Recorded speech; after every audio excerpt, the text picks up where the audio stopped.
আসসালামু আলাইকুম। অনার্স তৃতীয় বর্ষের রাষ্ট্রবিজ্ঞান বিভাগের ইতিমধ্যে কিছু সাবজেক্টের সাজেশনগুলো দিয়েছি, ওইগুলো চ্যানেলে দেওয়া আছে, ওগুলো তোমরা ওখান থেকে দেখে নিতে পারো। এবং পরবর্তী সাবজেক্টগুলোর সাজেশন পেতে অবশ্যই চ্যানেলটি সাবস্ক্রাইব করে রাখবে, যাতে সাথে সাথে কোনো সাবজেক্টের সাজেশন দিলে তোমরা পেয়ে যাও।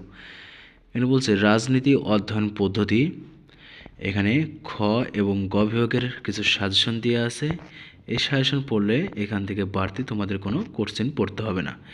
এখানে কিছু স্টার চিহ্ন দেওয়া আছে, যেগুলো স্টার চিহ্ন যেগুলো দেওয়া আছে এগুলো তোমরা বেশি গুরুত্ব দিয়ে পড়বে। এখানে প্রথমে আছে খ বিভাগ। 1 নম্বর, রাজনৈতিক তত্ত্ব বলতে কী বুঝো? এটা 100% আসার মতো। 2 নম্বর, মডেল বলতে কী বুঝো? 3 নম্বর, তত্ত্ব কাকে বলে?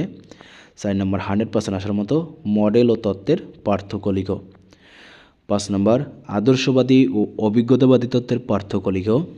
6 নম্বর, গোষ্ঠীতত্ত্ব বলতে কী বুঝো?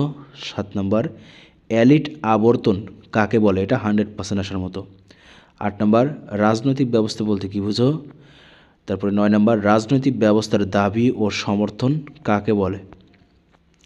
10 নম্বর, 100% আসার মতো, ইনপুট ও আউটপুট কি? 11 নম্বর, রাজনৈতিক সংস্কৃতি বলতে কী বুঝো? 12 নম্বর, 100% আসার মতো, রাজনৈতিক সামাজিকরণ বলতে কী বুঝো? 13 নম্বর, আচরণবাদ কি? এবং 14 নম্বর, 100% আসার মতো, যেটা হচ্ছে কাঠামো ও কাজ কি? এখানে কিন্তু এই 14টাই কিন্তু বেশি গুরুত্ব দিয়ে পড়বে, তবে যেগুলো স্টার চিহ্ন যেগুলো দিচ্ছে এগুলো 100% আসার মতো। এরপরে গ বিভাগের 1 নম্বরে আছে যৌক্তিক পছন্দ তত্ত্ব কি? যৌক্তিক পছন্দ তত্ত্বটি বিশ্লেষণ করো।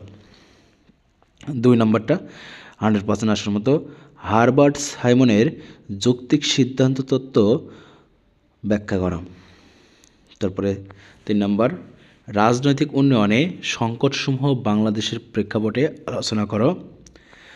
4 নম্বর, 100% আসার মতো, সেটা হচ্ছে লুসিয়ান ডব্লিউ পাই বর্ণিত রাজনৈতিক উন্নয়নের সংকটসমূহ ব্যাখ্যা করো। 5 নম্বরটাও 100% আসার মতো, রাজনৈতিক সংস্কৃতি কি? রাজনৈতিক অধ্যয়নে রাজনৈতিক সংস্কৃতির গুরুত্ব আলোচনা করো। 6 নম্বর, উন্নয়নশীল দেশসমূহে এলিটের ভূমিকা আলোচনা করো। এটা 100% আসার মতো। 7 নম্বর, প্যারেটোর এলিট আবর্তন তত্ত্বটি বিশ্লেষণ করো। 8 নম্বর, রাজনীতি বিশ্লেষণে ডেভিড স্টোনের ব্যবস্থা তত্ত্বের গুরুত্ব আলোচনা করো বা ব্যাখ্যা করো। এটা 100% আসার মতো। 9 নম্বরটাও রাজনৈতিক অধ্যয়নে গতানুগতিক পদ্ধতি ও আধুনিক পদ্ধতির মধ্যে বৈশিষ্ট্যগত পার্থক্য আলোচনা করো। 10 নম্বর, 100% আসার মতো, যেটা হচ্ছে আচরণবাদ কি?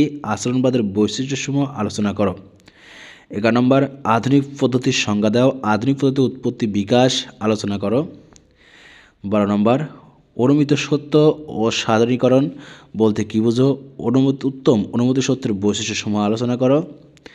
13 নম্বরটা 100% আসার মতো, রবার্ট মিশেলসের জনগোষ্ঠী তত্ত্বের লৌহবিধি তত্ত্বটি বিশ্লেষণ করে। এটা 100% আসার মতো। এবং পরবর্তী সাবজেক্টগুলোর সাজেশন পেতে অবশ্যই চ্যানেলটি সাবস্ক্রাইব করে রাখবে।